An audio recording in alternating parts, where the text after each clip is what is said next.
मी अरुण घोडके. शिवचिंतन. शिवकालामध्ये गडावरती लोकांची नेमणूक करताना महाराज खबरदारी घेत असत. सभासद कारात लिहितो की गडावर लोक ठेवावे, लोकात बंदुकी व इटेकरी, तिरंदाज व आडहातारी असे लोक मर्दाने असावेत. त्यांची चौकशी करून राजांनी नजरगुजर करून एक एक माणूस ठेवावा. किल्ल्याची सेवा परम कठीण, शासन परम उग्र. शासन न करता किल्ल्याचे कार्य सर्वसाधारण होऊन जाणार, असे सर्वथैव न करावे.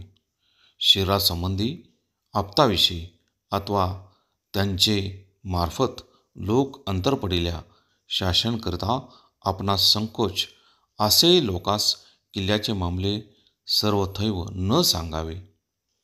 शासनास अंतर झालिया दुसऱ्यास अर्ज करावयास जागा होतो.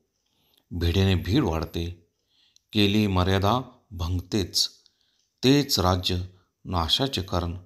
याकरता मर्यादाभंग सहसा होऊ न द्यावा, असे सभासद वक्रेमध्ये लिहिले आहे. यावरून महाराजांनी एक नवीन शासन पद्धतीच त्यावेळेला अवलंबली होती असे दिसून येते. बहुत काय बोलणे. राम कृष्ण हरी.